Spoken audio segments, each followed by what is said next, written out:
ఉగ్రవాద దాడి చాలా హేయనీయకరం విషయం. ఎందుకంటే భారతదేశంలో పర్యాటకులు ప్రతి దగ్గరగా వెళ్తూ ఉంటారు. అదే జమ్మూ కాశ్మీర్ అంటే ఒక చాలా మంచి ప్రదేశం. అక్కడికి వెళ్లిన పర్యాటకుల పైన ఉగ్రవాదులు దాడి చేయడం, దాంట్లో ఎంతో మంది భారతీయులు తన ప్రాణాలు కోల్పోవడం జరిగింది.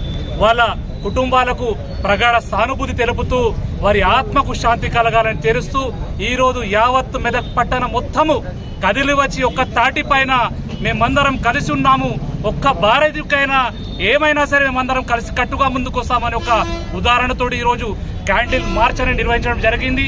ఇంత పెద్ద ఎత్తున తరలిడం ఇది మొత్తం ఒకటి శాంపుల్ మాత్రమే. మేమందరం కలిసి కట్టుగా ఉన్నాము. మీరు మమ్మల్ని విభజించాలని ఆలోచిస్తున్నారు. లష్కరే తోబా కానివ్వండి, పాకిస్తాన్ కానివ్వండి, ఖబర్దార్, భారతీయులమందరం కలిసి ఉన్నాము, కలిసి ఉంటాము. ఎప్పటికైనా సరే భారతదేశం కోసం చావనికైనా సిద్ధంగా ఉంటాము. మీ యొక్క ముక్కలు చేయాలని రాజకీయము, మీ యొక్క అక్కడ ఏదో ఒక చిన్న ఇన్సిడెంట్ చేసి మమ్మల్ని ఏదో ఒకటి చేయాలని రాజకీయం నడవదు.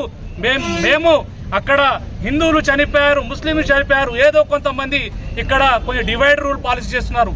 ఖచ్చితంగా ఏ ఒక్క ముస్లింస్ కూడా కొంచెం కూడా ఇక్కడ దేశం లేకుండా భారతదేశం కోసం ప్రతి ఒక్కరు ఇక్కడ వచ్చారు. ఇది శాంపుల్ మీరు చూస్తున్నారు. ఎవ్వరికి చెప్పలేదు.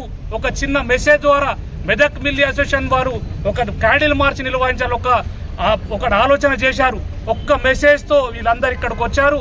ఇక్కడనే కాదు, భారతదేశంలో ఏ కోనాకెళ్ళినా సరే ఇదే ప్రేమ మన దేశం కోసం కనబడుతుంది ముస్లింల ద్వారా.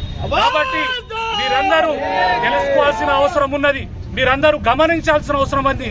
ఎవరో అక్కడ కూర్చొని దేశం బయట నుంచి మమ్మల్ని విభజించాలని కోరుతా ఉన్నారు.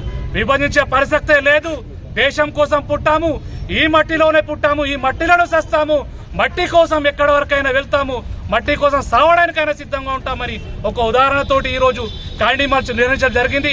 ఈ కార్యక్రమానికి విచ్చేసిన మీడియా మిత్రులకు, పాత్రికేయులకు, వివిధ రంగాల గురించి వచ్చిన ప్రతి ఒక్కరికి మేము ధన్యవాదాలు తెలుపుకుంటూ ముందుకున్నాం. Thank you very much.